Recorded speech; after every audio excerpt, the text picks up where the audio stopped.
अस्सलामुअलैकुम। Welcome back to नाज academy education. उम्मीद है आप लोग सब ठीक होंगे और सेफ़ होंगे। तो आज हम देखने वाले हैं जो 9th क्लास का हिंदी लोकवाणी है महाराष्ट्र बोर्ड में, तो उसकी जो दूसरी इकाई है ना हिंदी की, उसका जो दूसरा पार्ट है मैं बर्तन मांजूंगा। इसके जो लेखक है हमराज भट्ट बालसखा जी। ठीक है, तो चलिए स्टार्ट करते हैं वीडियो को और समझते हैं मैं बर्तन मांजूंगा पार्ट। ठीक है, ठीक है, तो ये पार्ट को हम लोग समझते हैं, ये लेसन को। चलिए वीडियो का स्टार्ट करते हैं। और आप सबसे रिक्वेस्ट है कि अगर आप लोग की जो फ्रेंड्स हैं तो उनमें ना ये वीडियो ज़रूर शेयर करा करो, ताकि जो नहीं समझे हैं वो उनको हेल्प मिले इस वीडियो से। ओके, चलिए स्टार्ट करते हैं वीडियो को। और कोई भी डाउट हो तो कमेंट कीजिए और आपको आंसर मिल जाएगा। ठीक है, तो आप कमेंट बस किया करो, आपको आंसर हम ज़रूर देते हैं। ठीक है, चलिए स्टार्ट करते हैं वीडियो को।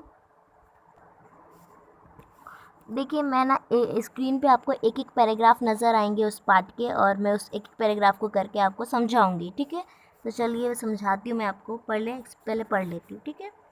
बचपन में कोर्स से बाहर की कोई पुस्तक पढ़ने की आदत नहीं थी। कोई पत्र पत्रिका या किताब पढ़ने को मिल नहीं पाती थी। गुरुजी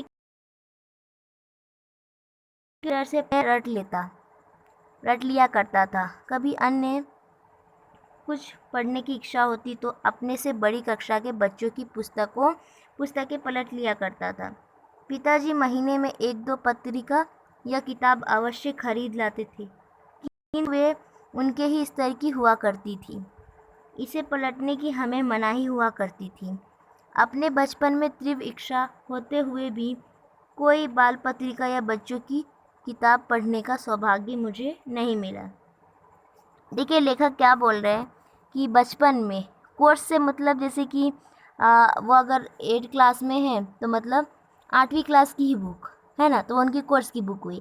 तो यानी वो कोर्स के बाहर की बुक, जैसे कि दूसरी क्लासेस की बुक्स, या तो फिर ऐसी मिलती है ना स्टॉल वगैरह पे नई नई बुक्स पढ़ने में, जो इंटरेस्टेड भी होती है और उससे हमें ज्ञान प्राप्त होता है, इल्म हासिल होती है। तो वैसी बुक्स वो नहीं पढ़ पाते थे, लेखक ऐसा बोल रहे हैं। यानी बचपन में सिर्फ कोर्स की बुक पढ़ पाते थे और कोर्स से बाहर की कोई पुस्तक उनको पढ़ने की आदत नहीं थी। और बोलते हैं लेखक कि कोई भी पत्र पत्रिका या किताब पढ़ने को मिल नहीं पाती थी उनको, इसीलिए वो पढ़ नहीं पाते थे और उनको आदत नहीं थी। और लेखक कहते हैं कि गुरुजी के डर से मैं पाठ्यक्रम की कविताएं में रट लिया करता था। यानी लेखक कहते हैं कि जो उनकी किताब में जो कविताएं हुआ करती थी वो उनको ही किसके गुरुजी यानी अपने टीचर के डर से, शिक्षक के डर से रट लेते थे। देखो लेखक बोल रहे हैं कि अपने गुरुजी के डर से वो याद कर लेते थे। लेकिन आज के बच्चों में आपको वो चीज़ नज़र नहीं आएगी, क्योंकि बच्चे हैं ना, मैं देखी हूँ खुद, बच्चे हैं ना टीचर से ज़बान लड़ाते हैं। उनके वो बोलेंगे ना फटाफट आंसर ऐसे बोलने लग जाएंगे। अगर कुछ एक अल्फाज डांटेंगे भी ना तो पलट कर उनको आंसर देते। ये गलत बात है, क्योंकि वो आपके गुरु है ना। आपके पेरेंट्स के बाद सबसे बड़ा दर्जा आपकी लाइफ में उनका ही होता है, सबसे बड़ा स्टेज उनका ही है, सबसे बड़ा लेवल। ठीक है, जो टीचर्स का होता है। तो आप लोग कभी भी अपने टीचर्स के साथ ऐसा ना करो, क्योंकि ना वो आपको सबसे अनमोल चीज़ देते हैं ज़िंदगी की। क्योंकि जो इल्म है ना वो इतनी बड़ी दौलत है कि आपसे कोई नहीं छीन सकता। वही एक ऐसी दौलत है जो आपसे कोई नहीं छीन सकता। ठीक है, तो आपको अगर आपकी टीचर डांटते हैं या पेरेंट्स डांटते हैं तो चुपचाप सुन लिया करो, कुछ नहीं होता है। देखो पेरेंट्स का सबसे बड़ा हक आप पर ही है, लेकिन उसके बाद ना आपके टीचर का है। ठीक है, तो प्लीज़ प्लीज़ आप लोग अपने टीचर्स को, है ना, कुछ भी बोले ना चुपचाप सुन लेने का, ना कुछ नहीं करने का। हाँ, ठीक है। तो ये लेखक बोल रहे हैं कि मैं अपने टीचर्स के डर से ना पाठ्यक्रम की जो कविताएं थी ना उसको रट लिया करता था। यानी रट्टा मारना, मालूम ना, जैसे समझना नहीं उसको फटाफट ऐसे देख के याद कर लेना। हाँ हाँ, ए बी सी डी से हम लोग जिसको पढ़ लेते, रट लेते, यानी बार बार पढ़ के उनको रट लेते। आज जो समझे हुए रहते हैं ना, क्या करते, एक बार देखते उनको समझ लेते, वो हमेशा याद रहता है। लेकिन रटा हुआ कभी भी याद नहीं रहता। यानी अगर अभी आपको याद है ठीक है, फिर बाद में आप भूल जाओगे। रटा हुआ हमेशा ऐसे ही होता है, लेकिन समझा हुआ अगर आप समझे हुए रहोगे अच्छे से तो आपको कोई नहीं भुला सकता वो इसको। ठीक है, तो लेखक अपने टीचर्स के डर से उनको रट लिया करते थे कविताएं को। तो लेखक बोलते कि कभी भी अन्य कुछ पढ़ने की इच्छा होती तो अपने से बड़ी कक्षा के बच्चों की पुस्तकें पलट लिया करता था। यानी लेखक कह रहे हैं कि अगर उनको इसको कुछ अलग सी बुक पढ़ने की चाहत होती, इच्छा होती, अभिलाषा होती थी उनकी। तो देखो इच्छा के है ना समानार्थी शब्द होते अभिलाषा, मनोकामना, ठीक है। इच्छा यानी उनकी ख्वाहिश हुआ करती थी कि कोई दूसरी बुक्स पढ़ता, मेरा दिल, उनका दिल करने लगता है। तो लेखक क्या करते थे कि अपने से बड़ी कक्षा की, यानी अगर वो 8वीं क्लास में थे तो वो 9th क्लास की बुक पढ़ लेते थे, 10th क्लास की बुक पढ़ लेते थे। इस तरह यानी अपने से बड़ों कक्षा की बच्चों की पुस्तकें पलट लिया करता था, यानी पलट का मतलब है पढ़ लिया करता था। तो लेखक बोले कि पिताजी जो थे मेरे, वो महीने में 1-2 किताब लाया करते थे, पत्रिका या किताब लाया करते थे, अवश्य खरीद के, मतलब दुकान से खरीद कर लेकर आते थे। लेकिन वो उनकी ही स्तर की थी, यानी वो उनके ही लेवल की किताब हुआ करती थी पढ़ने से। और यानी लेखक को, यानी उनको किसी को भी, यानी जो लेखक के जो पिताजी हैं, वो जो किताब लाया करती थी वो उनके स्तर की हुआ करती थी। किसके? उनके ही, यानी लेखक के पिता के ही स्तर की हुआ करती थी, यानी उसी के लेवल की हुआ करती थी। और वो किताब जो उनके पिताजी लाते थे लेखक के, वो किसी को भी देखने से मना रहता था, यानी कोई भी वो किताब नहीं देख सकता था। यहाँ पे लिखा हुआ है ना, इसे पलटने की हमें मनाही हुआ करती थी, यानी इसे अगर आप खोल के नहीं देख सकते, उनको मना किया हुआ रहता है क्योंकि वो उनके स्तर की रहती है ना। तो यही बोल रहे लेखक। अपने बचपन में त्रिविक्षा होते हुए भी कोई बाल पत्रिका या बच्चों की किताब पढ़ने का सौभाग्य मुझे नहीं मिला। अब लेखक बोल रहे हैं कि अपने बचपन में ही इतनी त्रिविक्षा होती हुई भी, पर मैं कभी भी कोई बाल पत्रिका, यानी जो बच्चों की किताब होती है ना, वो नहीं पढ़ पाया, है ना। बच्चों की किताबें पढ़ने का जो सौभाग्य, यानी जो मुझे खुशकिस्मती थी, वो मुझे नहीं मिला बच्चों की किताबें पढ़ने की। अलग अलग, यानी कोर्स की बुक, ये तो अपने क्लासेस की बुक तो पढ़ते ही थे, लेकिन उनको बाहर की किताबें जो बच्चों के लिए स्पेशली होती है, देखो फॉर एग्जांपल पेंटिंग्स की होती है, यानी इसको ड्राइंग इस तरह करो तो इस तरह अच्छा होता है। कोई कहानी की बुक है तो कुछ जनरल नॉलेज जी के हैं, यानी उनको ये सारी किताबें पढ़ने नहीं मिली, बाहर की किताबें, है ना। कोर्स की, यानी उनकी जो क्लास की बुक थी तो वो उन्होंने पढ़े, है ना, लेकिन जो उनके बाहर की थी वो कभी भी नहीं पढ़ पाए। लेखक ऐसा बोल रहे हैं। चलिए देखते दूसरा पैराग्राफ। नेक्स्ट पैराग्राफ है, 8वीं पास करके जब मैं 9वीं कक्षा में भर्ती होने के लिए मुझे गांव से दूर एक छोटे शहर में भेजने का निश्चय किया गया तो मेरी खुशी का पारावार न रहा। अब लेखक कह रहे कि जब 8वीं मैंने पास कर ली गांव में ही, है ना, तो जब 9वीं कक्षा के लिए, जब यानी 9वीं का जब मुझे एडमिशन करना था, भर्ती करना था, उसके लिए मुझे गांव से दूर एक छोटे से शहर में भेजने के लिए सबने फैसला किया, निश्चय यानी फैसला किया। तो लेखक बोले मेरी खुशी का ना ठिकाना नहीं रहा। इतना खुश थे लेखक, क्यों थे कि वो बोलते थे कि नई जगह है, नए लोग रहेंगे, नए साथी रहेंगे, नया माहौल रहेगा, नहीं नया एनवायरनमेंट रहेगा वहाँ का। घर के अनुशासन से मुक्त हो जाएंगे, अपने ऊपर एक जिम्मेदारी का एहसास, स्वयं खाना बनाना, खाना, अपने बहुत से कामें खुद करने की शुरुआत, इन बातों का चिंतन भीतर ही भीतर आह्लादित कर देता था। यानी लेखक कहते थे कि उनको जब फैसला किया गया, मतलब 9th क्लास का जब एडमिशन करने का था, उनका भर्ती कराने का था, उनके घर वाले सबने फैसला किया कि इसको गांव से दूर एक छोटा सा शहर है, वहाँ स्कूल है, वहीं कर दिया जाए, हॉस्टल में डाल दिया जाए। तो लेखक बोल रहे थे कि तुम जब ये बात बोले ना तो मुझे मेरी खुशी का ठिकाना नहीं रहा। वो बोलते थे कि नई जगह होगी, नए लोग होंगे और नए मेरे साथी होंगे, यानी मेरे नए नए दोस्त बनेंगे, नया वातावरण, यानी नए एनवायरनमेंट रहेंगे, नहीं वहाँ का माहौल एकदम नया रहेगा मेरे लिए। और घर के जो अनुशासन, यानी घर के जो नियम रूल है, उससे मैं आज़ाद हो जाऊँगा। मुक्त का मतलब होता है आज़ाद। और अपने ऊपर एक जिम्मेदारी का मुझे एहसास होगा। स्वयं यानी खुद, खुद खाना बनाना रहेगा, खुद खाना रहेगा, अपने बहुत से काम खुद करने की शुरुआत। इन बातों का जो चिंतन था ना, यानी उनकी, लेखक को ना इन बातों की जो फिक्र हो रही थी, चिंता हो रही थी, वो भीतर ही भीतर उनको आह्लादित कर रही थी। तो बोल रहे थे, चलिए आगे है, माँ, दादी और पड़ोस के बड़ों की बहुत सी नसीहतें और हिदायतों के बाद मैं पहली बार शहर पढ़ने गया। मेरे साथ गांव के 2 साथी और थे। हम तीनों ने एक साथ कमरा लिया और साथ साथ रहने लगे। अब लेखक कह रहे हैं कि वो तो सोच रहे थे ना कि अंदर ही अंदर खुद खाना रहेगा, खुद बनाना रहेगा, है ना, यानी बहुत सारी जो जिम्मेदारियाँ होगी वो खुद मुझे, उनको एहसास होगी, ऐसा बोल रहे थे लेखक।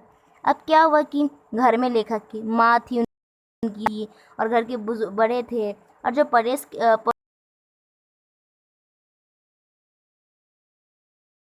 जो थे उनसे थोड़ी बहुत सलाह मशवरा किया गया, एडवाइस लिया गया, और उन हिदायतों के बाद क्या हुआ कि जो लेखक के वो पढ़ने गए तो लेखक बोल रहे हैं मेरे साथ गांव के 2 और बच्चे थे, यानी उनके साथ 2 और साथी थे, और हम तीनों ने एक ही साथ कमरा लिया। मतलब लेखक बोल रहे हैं कि हम तीनों ने एक साथ ही कमरा लिया और साथ साथ रहने लगे, यानी वो तीनों एक ही कमरे में रहते थे, लेखक और उनके साथ उनके गांव का जो 2 साथी था वो भी। ठीक है, चलिए देखते हैं नेक्स्ट पैराग्राफ इसी का। ये अगला पैराग्राफ है।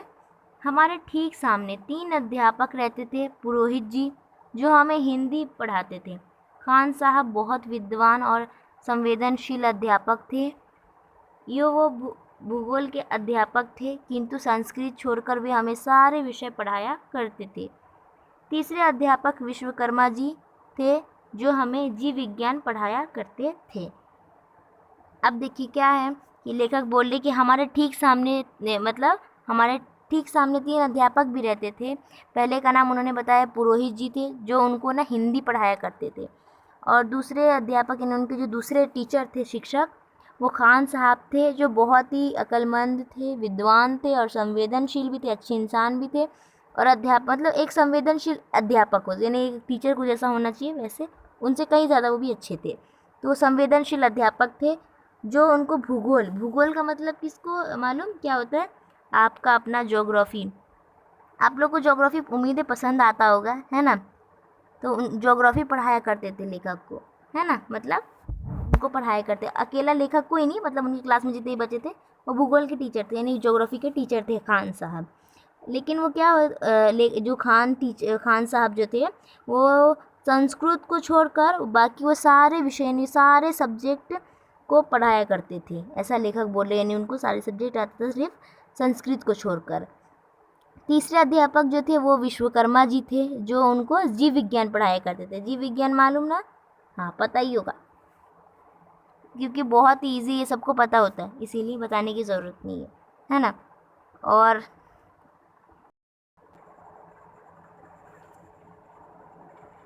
गांव से गए हम तीनों विद्यार्थियों में उन तीनों अध्यापकों के बारे में पहली चर्चा यही रही कि वे तीनों साथ साथ कैसे रहते हैं और बनाते खाते हैं।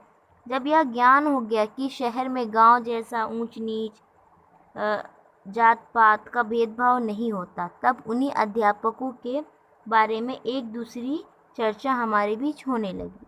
अब लेखक कह रहे हैं कि गांव से जो गए हम 3 विद्यार्थियों थे, यानी जो लेखक थे उनके साथ जो उनके गांव का 2 और बच्चा था, बच्चा ही था ना, 9th क्लास का स्टूडेंट थे जब उस टाइम, है ना लेखक। तो वो बोल रहे कि 2 और जो साथी थे उनके, वो क्या हुआ कि वो उन तीनों अध्यापक जो पुरोहित जी थे, खान साहब और विश्वकर्मा जी, उन तीनों के बारे में यही पहली चर्चा यही कर रहे थे उन लोग कि वो तीनों साथ साथ कैसे रहते हैं और एक साथ ही बनाते खाते हैं।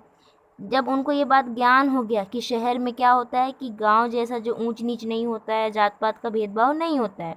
क्योंकि आप देखोगे अगर आप गांव में जाओ तो बहुत ज़्यादा ही ये है भेदभाव। जात देखेंगे कौन सा है, नहीं, ऊंच नीच बहुत ज़्यादा। मैं अक्सर देखी हूँ जो ब्राह्मण लोग रहते हैं वो और शूद्र, इनमें ना बहुत ज़्यादा ही ये चलता है। जबकि गांव में मैं अपने नानी के गांव गई थी ना, जब देखी थी तो मैं पूछा करती थी तो नाना बोलते थे इनको इतना समझाने पर भी कोई समझता नहीं यहाँ, तो ऐसा। तो ये ऊंच नीच बहुत होता है गांव में, और जात पात भी बहुत देखा जाता है, जबकि ऐसा नहीं करना चाहिए क्योंकि हम सब इंसान हैं, राइट ना? क्योंकि उसके पास भी खून है, हमारे पास भी खून है, उनके पास 2 आँखें, हमारे पास भी 2 आँखें, है ना? हम सांस लेते, वो भी सांस लेते हैं ना, क्योंकि वो सांस ऐसा थोड़ी है कि वो सांस नहीं लेते, वो भी लेते हैं ना, वो भी इंसान है। तो भेदभाव कैसा, जब हमको गॉड ने, अल्लाह ने एक जैसा बनाया है तो फिर हम क्यों भेदभाव करते हैं ना? मैं आपको सीख देना चाहूँगी कि प्लीज़ आप लोग कभी भी भेदभाव नहीं करना। थोड़े कि शहर में है ना ऊंच नीच जात भेदभाव नहीं होता है।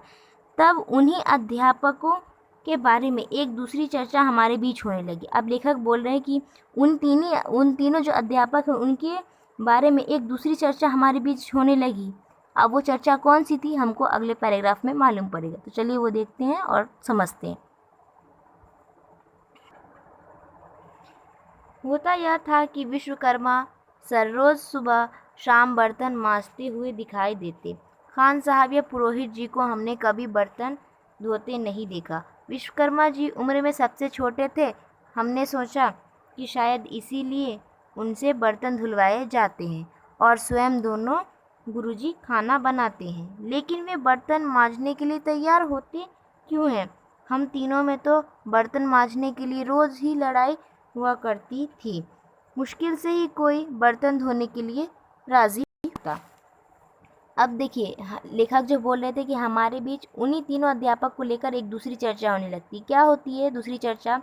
कि लेखक देखते थे, होता ये था कि जो विश्वकर्मा जी थे, उनके जो विश्वकर्मा सर थे, वो रोज़ाना सुबह शाम बर्तन मांजते हुए दिखाई देते थे। तो यही लेखक की दूसरी चर्चा हो रही थी उन तीनों के बीच, है ना। तो लेखक बोल रहे हैं कि जो खान साहब जो उनके टीचर थे या फिर पुरोहित जी, तो उनको कभी भी उन्होंने बर्तन धोते हुए नहीं देखा। लेकिन जो विश्वकर्मा जी थे, वो उम्र में ना सबसे छोटे थे उन दोनों टीचर से। तो लेखक और उनके दोनों साथी सोचते थे कि शायद उम्र में सबसे छोटे हैं ना, इसीलिए उनसे बर्तन धुलवाए जाते हैं।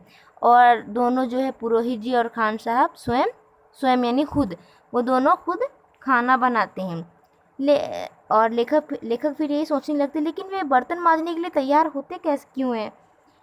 लेकिन ऐसा लेखक बोलते कि ऐसा क्यों, मतलब वो जो जो ले क्या नाम है उनका, विश्वकर्मा सर, वो लेकिन बर्तन धोने मांजने के लिए तैयार कैसे हो जाते, क्यों होते हैं? लेकिन हम तीनों में जब बर्तन मांजने के लिए रोज़ ही लड़ाई हुआ करती है, यानी लेखक और उनके दोनों साथियों के बीच बर्तन मांजने के लिए डेली लड़ाई होती है उनके बीच। वो बोलते नहीं तुम धोगे, वो बोलते नहीं तुम धोगे, वो बोलता नहीं तुम धोगे, ऐसा तू मैं चालू रहती है उन लोग के बीच। बोलते नहीं ये तुम ऐसे करते करते, यानी वही लेखक बोल रहे हम तीनों में तो बर्तन मांजने के लिए डेली रोज़ लड़ाई हुआ करती है। तो मुश्किल से ही कोई एक राज़ी हो जाता है और जाके धोता है बेचारा, है ना। बेचारा ऐसा नहीं, हाँ। तो कोई मुश्किल आदमी राज़ी होता है और वो जाके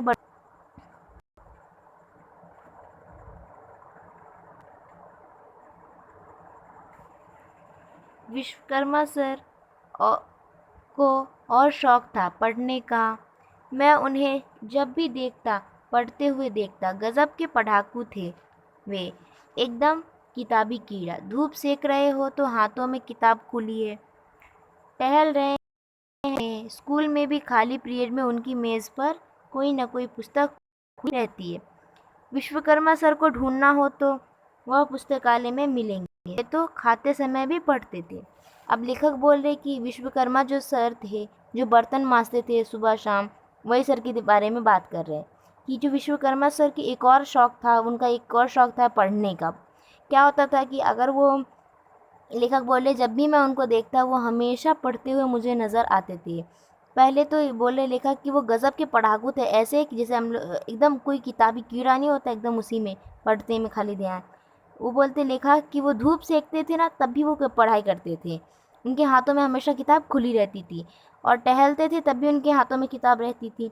अगर खाना खा रहे होते तब भी, स्कूल में खाली पीरियड में अगर देखो ना तो उनकी मेज़ का मतलब होता है टेबल, यानी उनकी टेबल पे ना देखोगे आप तो कोई ना कोई जो पुस्तक यानी जो किताब है वो खुली रहती थी। अगर विश्वकर्मा सर को अगर ढूंढना हो तो पुस्तकालय यानी लाइब्रेरी में मिल जाएंगे, ऐसा लेखक बोल रहे। वे खाते समय भी पढ़ते थे, ऐसा लेखक ये भी बोल रहे। उन्हें पढ़ते देखकर मैं बहुत ललचाया करता था। उनके कमरे में जाने और उनसे पुस्तकें मांगने का साहस नहीं होता था कि कहीं घुड़क न दे कि कोर्स की किताब पढ़ा करो। बस उन्हें पढ़ते देखकर, उनके हाथों में रोज़ नई नई पुस्तकें देखकर मैं ललचाकर रह जाता था। कभी कभी मन करता कि जब बड़ा हो जाऊंगा तो गुरु जी की तरह ढेर सारी किताबें खरीद लाऊंगा और ठाठ से पढ़ूंगा, तब कोर्स की किताब पढ़ने का झंझट नहीं होगा। अब लेखक कह रहे कि उन्हें पढ़ते देखकर, किसको, विश्वकर्मा सर को पढ़ते देखकर मैं बहुत ललचाया करता था, मेरा भी दिल करता था पढ़ने का। लेकिन उनके पास लेखक साहस का, यहाँ पे देखो साहस का मीनिंग होता है हिम्मत, ठीक है, कर्ज, इनकर्ज, है ना। तो लेखक बोले थे कि जो साहस है ना, वो हिम्मत नहीं हुआ करती थी कि मैं उनके कमरे में जाऊँ और उनसे किताबें मांग ले आऊँ, है ना। पुस्तक यानी किताब, यानी किताबें मांग कर लेकर आऊँ। बस उनको डर लगता था लेखक को कि कहीं मांगने जाऊंगा तो ऐसा ना घुड़क दे, यानी चिल्लाए कि जाओ अपनी जो कोर्स की किताब है उनको पढ़ा करो। यानी जो कोर्स की किताब कौन सी मैंने पहले समझाई थी, कोर्स की किताब यानी जिस क्लास में हो उस क्लास की बुक्स का अध्ययन करो, यानी उस क्लास की ही बुक का पढ़ाई करो। ऐसा लेखक सोच रहे थे, कहीं चिल्लाए ना और बोले कि तुम जिस क्लास में हो वही बुक्स पढ़ो। बस उन्हें पढ़ते देखकर लेखक बोल रहे हैं कि बस उन्हें पढ़ते देखकर ना, उनके हाथों में जो रोज़ नई नई किताबें देखकर मैं ललचा कर ही रह जाता था। तो लेखक बोलते हैं कभी कभी मन करता कि जब बड़ा हो जाऊंगा ना, तब गुरुजी इसकी तरह, विश्वकर्मा सर जो गुरुजी थे उनकी तरह ढेर सारी किताबें खरीद के ले आऊँगा और ठाठ से पढ़ूंगा। ठाठ से नहीं, एकदम आराम से पढ़ूंगा, ना कोई रोकने वाला ना कोई टोकने वाला, है ना, ठाठ से पढ़ूंगा। तब कोर्स की किताबें पढ़ने का झंझट ही नहीं होगा। यानी लेखक कह रहे हैं कि जब वो बड़े हो जाएंगे तो वो इनकी विश्वकर्मा सर की तरह बहुत सारी किताबें पढ़ लेकर आ जाएंगे और ठाठ से पढ़ेंगे, यानी एकदम आराम से पढ़ेंगे, ना कोई रोकने वाला ना कोई टोकने वाला। तब उनकी कोर्स का, यानी वो तो क्लास में रहेंगे नहीं ना, क्योंकि वो तो पढ़ाई ख़त्म हो जाएगी जब वो बड़े होंगे, तो यानी उनकी कोर्स ख़त्म हो जाएंगी और कोर्स की किताबें पढ़ने का कोई झंझट नहीं रहेगा। तब वो आराम से पढ़ेंगे, अपनी जो लाई हुई पुस्तकें रहेंगी उनको।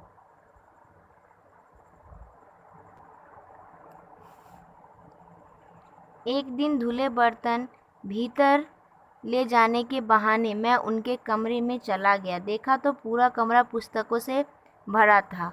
उनके कमरे में अलमारी नहीं थी, इसीलिए उन्हें ज़मीन पर ही पुस्तकों की ढेरियाँ बना रखी थी। कुछ चारपाई पर, कुछ तकिए के पास और कुछ मेज़ पर किराने से रखी हुई थी। मैंने बर्तन एक और रखे और स्वयं उस पुस्तक प्रदर्शनी में खो गया था। मुझे गुरुजी का ध्यान ही नहीं रहा, जो मेरे साथ ही खड़े मुझे देखकर मंद मंद मुस्कुरा रहे थे। लेखक कह रहे थे कि एक दिन धुले बर्तन के बहाने से उनके कमरे में मैं तो अंदर चले गया, भीतर यानी अंदर चले गया। देखा तो पूरा कमरा, यानी जो पूरा रूम है उनका, सिर्फ और सिर्फ किताबों से भरा था। यानी इतनी सारी किताब थी कि उनके पास कि सब पूरा कमरा उनका भरा हुआ था। और गुरुजी के पास, लेखक बोल रहे, अलमारी नहीं थी, इसीलिए उन्हें ना ज़मीन पर ढेरियाँ बनाकर रखनी पड़ी। ढेरिया से मतलब ये कि एक के ऊपर एक किताब इस तरह करके ढेरियाँ बनाकर वो रखे हुए थे। 4-5 ढेरियाँ इस तरह करके रखे हुए थे, है ना। बहुत सारी किताबें थी ना उनके पास, और ना उनके पास अलमारी थी, इसीलिए वो ज़मीन पर ही ढेरियाँ बनाकर रखे हुए थे। तो लेखक बोल रहे कि कुछ चारपाई पे रखी थी, कुछ तकिए के पास।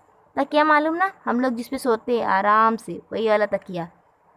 तो लेखक बोले कि कुछ चारपाई पर थी, कुछ तकियों के पास रखी हुई थी और कुछ मेज़ पर किराने से रखी हुई थी, यानी एकदम किनारे साइड से रखी हुई थी, ताकि जो बाकी का जगह वो कुछ और चीज़ के लिए काम में आ जाए, इसीलिए टेबल का हिस्सा, है ना। यानी एक साइड से बुक्स रखी हुई है और बाकी का बचा हुआ हिस्सा वहाँ पे कुछ और काम हो जाएगा, इसीलिए किराने से रखी हुई थी। लेखक बोले कि मैं बर्तन एक और रखे और स्वयं, यानी लेखक बोल रहे हैं कि मैंने एक साइड बर्तन रखा और खुद उस पुस्तक की जो प्रदर्शनी था ना, उसमें मैं खो गया। यानी वो जो किताबें, इतनी सारी किताबें को देखकर, यानी उस किताब का इतना सारा जो प्रदर्शन था मुझे सामने, आंखों के सामने आया, मैं उसी के अंदर खो गया। मुझे ये ख्याल ही नहीं रहा, मुझे ये ध्यान ही नहीं था कि मेरे, मतलब जो मेरे साथ ही खड़े थे, कौन, उनके गुरुजी। लेखक बोले कि मुझे गुरुजी का ध्यान ही नहीं था, मतलब उनको ख्याल ही नहीं था कि उनके गुरुजी जो थे वो उनके साथ ही खड़े थे और लेखक को देखकर वो मन यानी अंदर ही अंदर मुस्कुरा रहे थे। मैंने एक पुस्तक उठाई और इत्मीनान से उसका एक एक पृष्ठ पलटने लगा। लेखक बोल रहे हैं कि मैंने पुस्तक की, यानी जो किताबें थी, एक किताब उन्होंने उठाई और उस पुस्तक यानी उस किताब की एकदम आराम से, इत्मीनान यानी एकदम आराम से एक एक पेज, यानी पृष्ठ यानी पेज, यानी एक एक पृष्ठ पलटने लगे लेखक। गुरुजी ने पूछा, पढ़ोगे? मेरा ध्यान टूटा। जी पढ़ूंगा, मैंने कहा।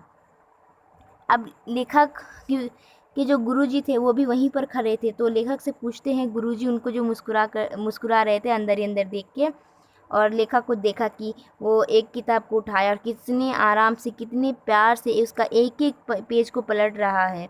तो लेखक के जो गुरुजी थे उनसे पूछे, पढ़ोगे? तो लेखक तो खोए हुए थे ना इस बुक को, मतलब उस किताब की पृष्ठ को पलटने में लगे हुए थे लेखक।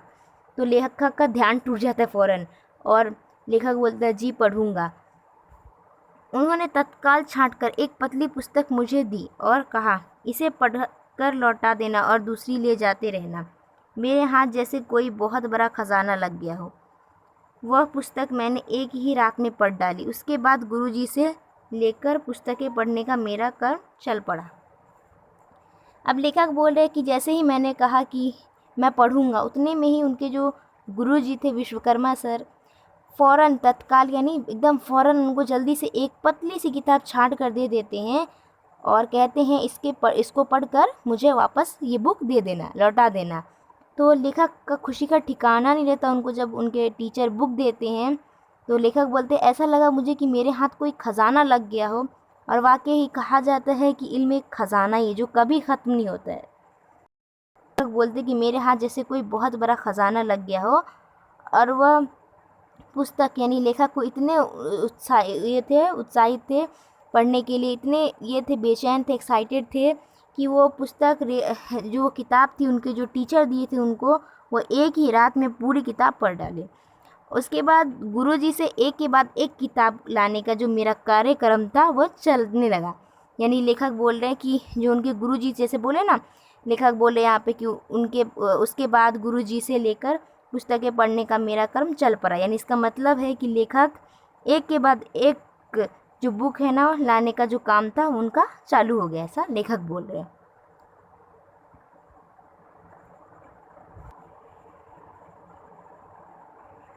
मेरे साथी मुझे चिढ़ाया करते थे कि मैं इधर उधर की पुस्तकों से समय बर्बाद करता हूँ, किंतु वे मुझे पढ़ते रहने के लिए प्रोत्साहित किया करते थे। अब लेखक कह रहे कि जो उनके दोस्त थे, उनके जो दो साथी थे जो उनके साथ गांव से आए हुए थे, वो जो थे वो क्या करते थे कि उनको वो चिढ़ाया करते थे कि इधर उधर की जो तुम किताबें पढ़ते हो ना, इससे तुम्हारा समय बर्बाद होता है।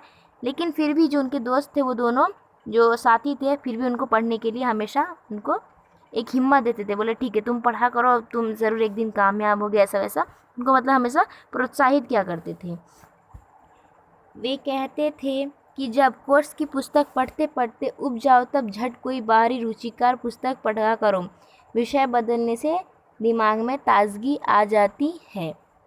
यानी जो लेखक के जो दोस्त थे, यानी जो दो साथी थे ना, दोस्त नहीं वैसे साथी थे उनके, तो वो जो साथी रहते ना वो बोलते हैं कि जैसे कि जो उनके कोर्स की जो बुक है ना वो पढ़ते पढ़ते जब परेशान हो जाते, ऊब हो जाते हैं। यानी आप देखो एक वक्त आता है आप अपने जो कोर्स की जो बुक परेशान हो जाते हो ना, बोलते नहीं पढ़ने का दिल करता आपका, है ना। तो वही तुम इंसान इस तरह जब कोर्स की बुक पुस्तकें पढ़ते पढ़ते उब जाए तो तब कोई दूसरी किताब यानी झट से कोई बाहरी रुचिकर यानी अच्छी सी किताबें जो आपके दिल को खुश कर दे, अच्छा लगे आपको, रुचिकर यानी पसंद आने वाली, यानी रुचिकर पुस्तकें पढ़ा करो। इससे क्या होता है कि जो विषय बदलने से यानी सब्जेक्ट्स बदलने से दिमाग में ताजगी आ जाती है। हाँ, कोर्स की सब्जेक्ट नहीं ऐसी बोल रहे वो, मतलब बाहर की किताबें कोई पढ़ लो ताकि आपका दिल सही हो जाए, वापस से फिर आप पढ़ने में ध्यान दो, इसीलिए बोलते हैं लेखक के दोस्त। ठीक है,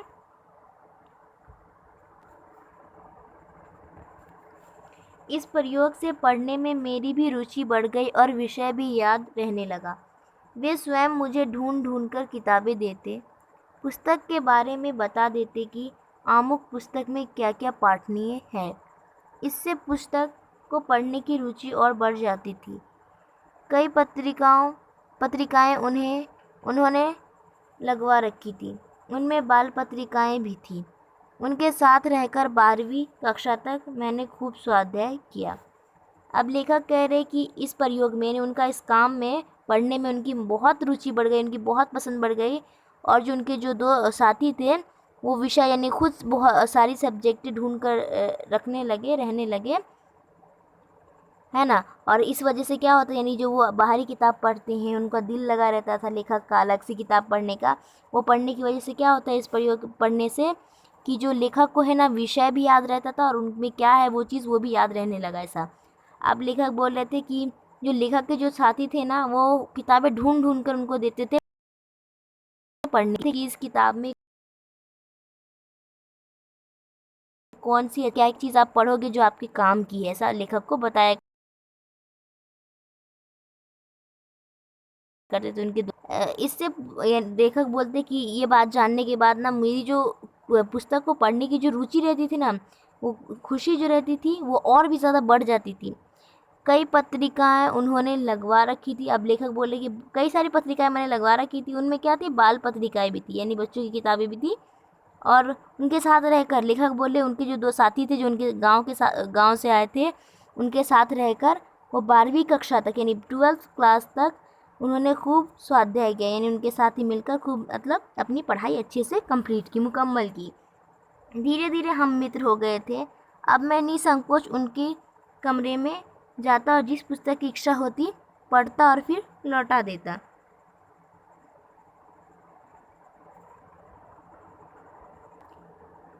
तो लेखक कहते हैं कि इतनी सारी जो पत्रिकाएं थी, किताब थी, जो अलग अलग किस्म की थी, जो रखी हुई थी ढेरिया लगाकर, उनमें जो बच्चों के लिए की भी किताबें थी, तो उनको ढूंढ ढूंढ कर देते थे उन लोग उसी में से।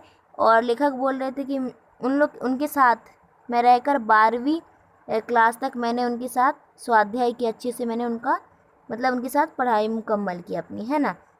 लेकिन लेखक बोले धीरे धीरे हम मित्र हो गए थे। अब निसंकोच लेखक बोल रहे थे कि अब टीचर्स मतलब अध्यापक से ऐसे लग रहा था उनसे उनकी दोस्ती हो गई थी। अब वो क्या होता था कि निसंकोच यानी बिना कोई डर के उनके कमरे में जाता और जो किताब उनको चाहिए होती थी वो पढ़ता और फिर लौटा देता था।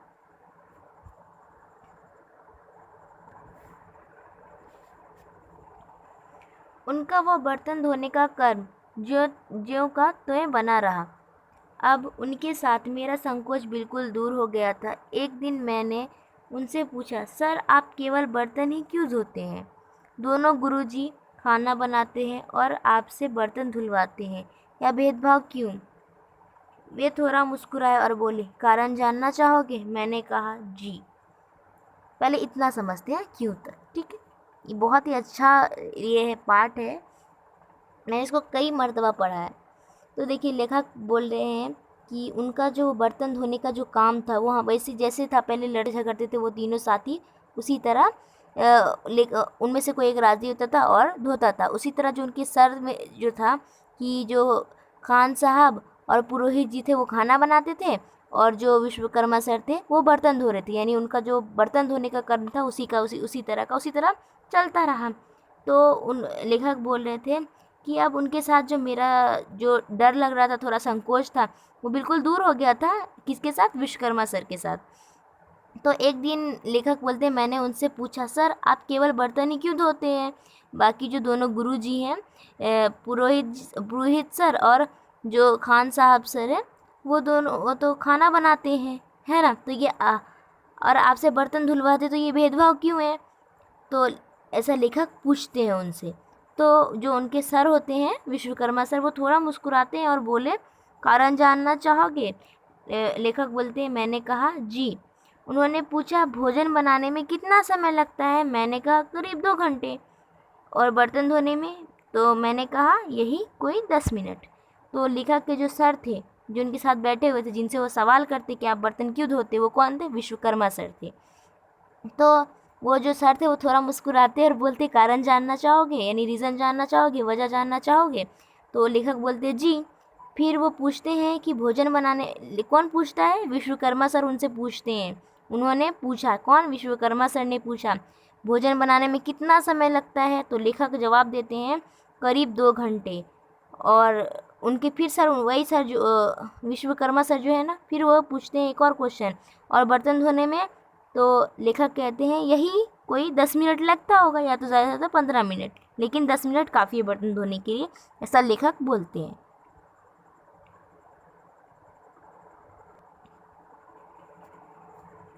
बस यही कारण है, उन्होंने कहा और मुस्कुराने लगे। मेरी समझ में नहीं आया तो उन्होंने विस्तार से समझाया, देखो कोई काम छोटा या बड़ा नहीं होता। मैं बर्तन इसीलिए धोता हूँ क्योंकि खाना बनाने में पूरे 2 घंटे लगते हैं और बर्तन धोने में सिर्फ 10 मिनट। ये लोग रसोई में 2 घंटे काम करते हैं, स्टोव का शोर सुनते हैं और धुआं अलग से सूंघते हैं। मैं 10 मिनट में सारा काम निपटा देता हूँ और 1 घंटा 50 मिनट की बचत करता हूँ। और इतने देर पढ़ता हूँ। जब जब हम तीनों में काम का बंटवारा हुआ तो मैंने ही कहा कि मैं बर्तन मांजूंगा। वे भी खुश और मैं भी खुश। लेखक के जो गुरुजी होते हैं विश्वकर्मा सर, उनको समझाते हैं कि खाना बनाने में कितना टाइम लगता है, तो लेखक बोलते हैं यही कोई 2 घंटे लग जाते हैं।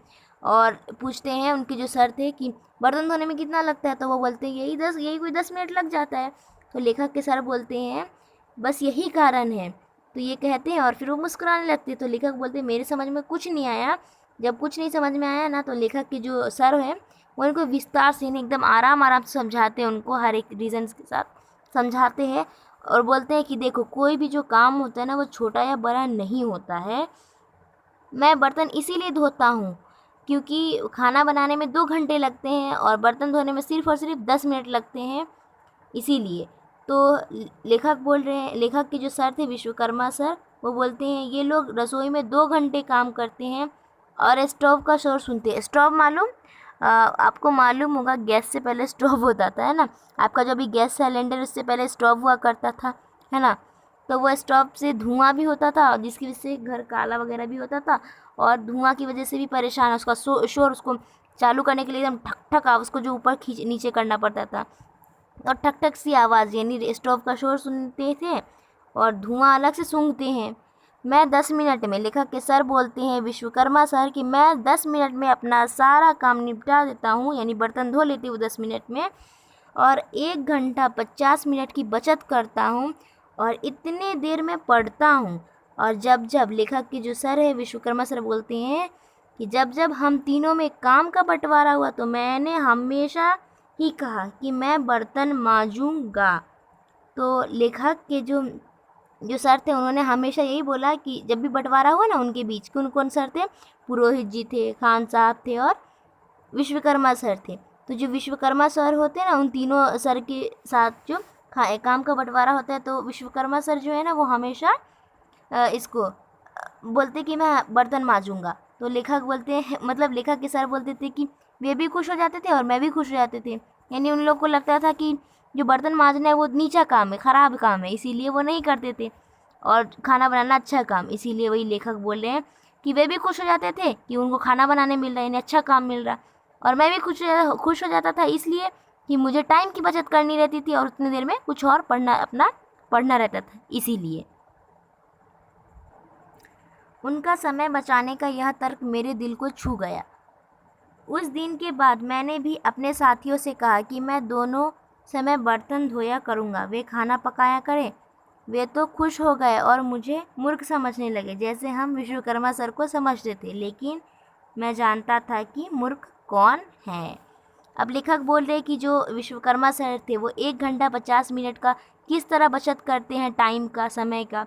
तो उनका जो ये तरीका था टाइम बचाने का, बर्तन मांज कर, है ना, कि खाना बनाने में 2 घंटे लगते हैं और बर्तन सिर्फ 10 मिनट में हो जाता था, तो इस तरह उनका 1 घंटा 50 मिनट की बचत हो जाती थी। तो ये जो उनका तरीका था, तर्क यानी फ़र्क ढूंढना, है ना। तर्क से ही फ़र्क मिटाया जाता है, ये बात है। हाँ, ये है, कॉल है, थॉट है एक तरीके से। तो ये बोले तर्क से ही फ़र्क मिटाया जा सकता है। तो वो जो तर्क था ना, वो लेखक के दिल की इतना छू जाता है। तो लेखक बोलते हैं उस दिन से मैं, वो जो साथियों के साथ रहते थे लेखक, अपने 2 साथियों के साथ, उनको भी लेखक यही कहते हैं कि अब मैं दोनों समय से मतलब ये कि सुबह और शाम, मैं दोनों समय मैं बर्तन धोया करूँगा और तुम दोनों खाना बनाना। तो वो दोनों जो थे, लेखक के साथ जो थे दोनों, वो दोनों खुश हो गए, बहुत खुश हो गए, अच्छा हुआ हम लोग को अच्छा काम मिला, है ना। और जो लेखक के जो थे, वो उनके जो 2 साथी थे लेखक को बेवकूफ़ समझ रहे थे कि, है ना, कि वो बर्तन धोएगा तो छोटा काम करेगा, इसीलिए वो ये हो जाता है, जबकि कोई भी काम छोटा या बड़ा नहीं होता है ना। तो लेखक बोले जिस तरह हम जैसे विश्वकर्मा सर को समझते थे, क्योंकि लेखक को पहले इतनी ये पता नहीं था ना कि टाइम की बचत हो रही है, इसके साथ उनका फ़ायदा हो रहा है। तो लेखक और उनके जो 2 साथी थे वो विश्वकर्मा सर को हमेशा बर्तन मांजते देखते थे, तो वो उन्हें बेवकूफ़ समझते थे, है ना, कि ये छोटे हैं सबसे, इसीलिए शायद सब इनसे ये काम करवाते हैं, और बाकी जो वो दोनों सर हैं खुद खाना बनाते हैं। तो वही लेखक उनसे पूछते तो इतना सारी बात उनको बताया जाता है। तो लेखक बोलते कि जिस तरह हम विश्वकर्मा सर को मूर्ख समझते थे, उसी तरह ये दोनों भी मुझे मूर्ख समझते हैं, लेकिन मैं जानता हूँ मूर्ख कौन है। ये जो है ना, ये एकदम हेडलाइन से समझो क्या है। देखो क्या बोलते लेखक कि मैं जानता था कि मूर्ख कौन है। देखिए लेखक है ना अपना 10 मिनट का काम करके अपने 1 घंटा 50 मिनट बचा लेता है उन 2 घंटे में, है ना। लेकिन उन जो दोनों उनके साथी रहते हैं वो दोनों 2 घंटे अपने बर्बाद करते हैं ना। मतलब खाना बनाना बर्बाद नहीं, मतलब उसमें 2 घंटे जाते हैं ना। लेकिन लेखक 1 घंटा 50 मिनट की बचत कर लेता है। इसी तरह बर्तन धोकर, है ना, यानी अपना उसका काम भी हो जाता है और टाइम की बचत भी हो जाती है, और उतने टाइम में लेखक पढ़ाई करते हैं। देखिए कितनी अच्छी बात है ना। इसीलिए कहा जाता है कि ज़िंदगी में कभी भी हमें छोटा या बड़ा काम नहीं देखना चाहिए। कोई भी काम मिले ईजिली कर लो, कोई प्रॉब्लम नहीं होता है। पता है आप लोग को कि है ना, कोई भी काम ज़िंदगी में छोटा या बड़ा नहीं होता है। छोटे से ही इंसान बड़ा बनता है, राइट ना। जब आप पैदा होते तो कितने छोटे रहते हो नहीं कि बड़े सीधे पैदा नहीं होते ना, छोटे ही रहते हो। फिर छोटे से धीरे धीरे आप बड़े होते हो। इसी तरह कोई भी काम छोटा या बड़ा नहीं होता है, छोटे से ही इंसान बड़ा इंसान बनता है ना। तो उम्मीद है आपको ये वीडियो जो है फुल एक्सप्लेनेशन का मैं बर्तन मांजूंगा का आपको काफ़ी पसंद आया हो। तो कमेंट में बताइएगा कि आप लोग को ये वीडियो कैसा लगा एंड मेरा एक्सप्लेनेशन कैसा था। कुछ डाउट हो तो कमेंट करके पूछ लीजिएगा। एंड आप सबसे रिक्वेस्ट है कि अगर आप हमारे चैनल पे नए हैं तो हमारे चैनल को सब्सक्राइब कर ले और बेल आइकन को भी साथ में दबा लें, ताकि आने वाली हमारी हर वीडियो का नोटिफिकेशन आप तक पहुँच जाए। और एक और रिक्वेस्ट है कि आप लोग ना इस वीडियो को ज़्यादा से ज़्यादा शेयर करो अपने दोस्तों में, ताकि है ना दूसरों को पता चले ये वीडियो जो है अच्छे से देखे और समझ ले, एंड तक वीडियो को देखो, है ना। और एक और रिक्वेस्ट है, आपके पेरेंट्स आपको फ़ोन देते किस लिए? पढ़ाई करने के लिए। अगर आपके स्कूल ओपन रहते तो आपको क्या फ़ोन मिलता? नहीं मिलता। क्यों? क्योंकि आप स्कूल में जाते, आप वहीं पढ़ाई करते, आपको ऑनलाइन क्लास की कोई ज़रूरत नहीं थी, है ना। आपके टीचर्स आपके सारे डाउट सॉल्व करके देते। लेकिन अभी कोविड का टाइम है, इसीलिए आपको ऑनलाइन पढ़ाया जाता है। तो पेरेंट्स आपके इसीलिए आपको फ़ोन देते ताकि आप पढ़ाई करें। तो प्लीज़ आप अपने पेरेंट्स का ना विश्वासघात ना करें, यानी कि आप उनके भरोसा को ना तोड़ें, उनके ट्रस्ट को वैसी बरकरार रखें। तो प्लीज़ आप सबसे रिक्वेस्ट है कि फ़ोन का गलत इस्तेमाल ना करो, क्योंकि मैं बहुत सारी न्यूज़ें सुन रही हूँ।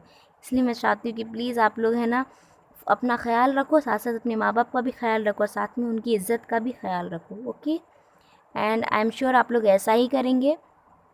तो प्लीज़ प्लीज़ उनकी इज़्ज़त का ख्याल रखना, और जो भी बातें हैं ना अपने पेरेंट्स से एकदम फ्रेंडली ये हो पेश आओ, जैसे हम लोग आते हैं। ओके, तो बहुत अच्छी बात होती है जब कोई बच्चा है ना अपनी मतलब अच्छी अपनी ज़िम्मेदारी समझता है। जैसे कि आपको आपके पेरेंट्स पढ़ने के लिए देते हैं तो उसका गलत इस्तेमाल नहीं करेंगे आप लोग फ़ोन का। ये प्रॉमिस आप लोग मुझसे करेंगे। ओके, एंड कमेंट में आप लोग मुझे बताएंगे वीडियो कैसा लगा और आप लोग कौन कौन मुझसे प्रॉमिस कर रहा है ये बात, ठीक है। तो प्लीज़ प्रॉमिस की ये बात है ना आपको कमेंट करना पड़ेगा। ओके, टेक केयर, अल्लाह हाफिज़। एंड अपने माँ बाप का ख्याल बिल्कुल रखो, क्योंकि आपके कहा जाता है कि जो पेरेंट्स होते हैं ना वो फर्स्ट टीचर होते हैं बच्चे की, और जो टीचर होती है ना वो सेकंड मदर होती है बच्चों की। ओके, तो चलिए, एंड ऑल द बेस्ट आपकी पढ़ाई के लिए। चलो, अल्लाह हाफिज़, take care, God bless you.